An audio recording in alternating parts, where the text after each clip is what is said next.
Hello and welcome to Season 2 of Please Don't Eat the Sage. We have had a very long hiatus since the start of Season 1 back in early 2020. And that's because I wasn't entirely sure that I wanted there to be a Season 2 of this podcast. I started Season 1 because I wanted to talk about topics that were demystifying mysticism for the New Age newbie, to take things that might have felt a little intimidating for people that weren't as accustomed to meditation or crystals or magic or rituals and make them feel more accessible. I like to think of myself as the gateway drug to these topics because I do try to translate them in a way that feels really resonant for anyone that might be listening. And I felt like we covered a good number of topics in our first season, and I didn't want to come back for another season until I had something new to say. Well, as of fall of last year, my journey has expanded, so I now have more topics to talk about. Not only that, but I have some very exciting guests that I've invited on for this season's theme. Hi, if you're new around here, my name is Shea Walker, and I'm a professional intuitive who has been working for nearly a decade reading tarot, energy, and past lives.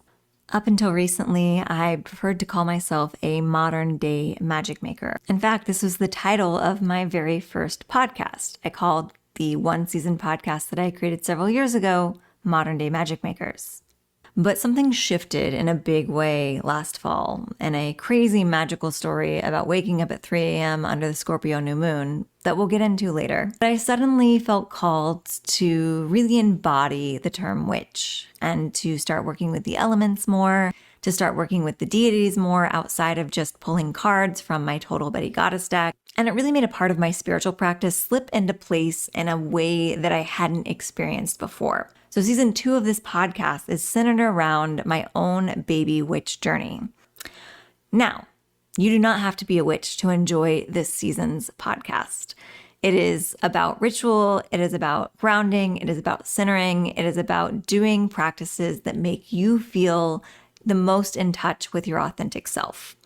And not all of my guests identify with the term witch. They are all people that are embodying their spirituality in different ways.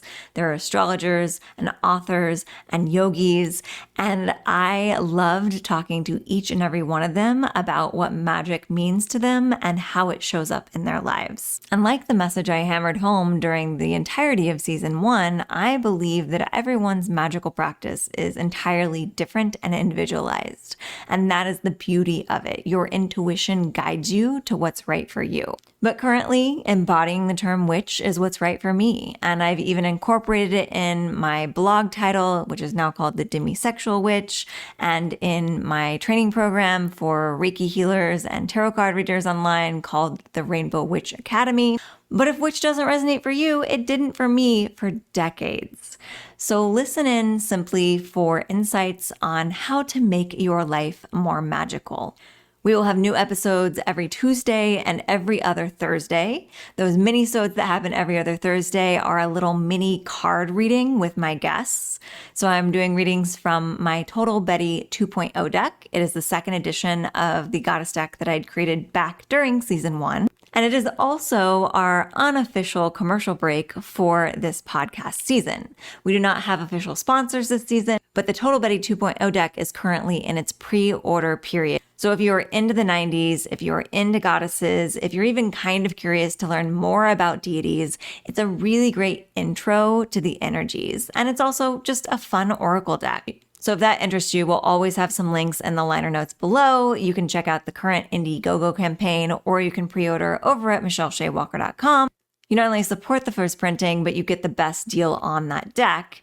And that's going to show up in our minisodes as I give these card readings to my guests. And we talk about not only their reading, but the 90s icon that plays their goddess. So we've got a little bit of 90s nostalgia going on this season as well. If that resonates for you, I hope that you will join us for these magical episodes from week to week. And if you really enjoy this podcast, head over to Apple Podcasts and leave us a 5-star review because that helps with other people finding these episodes.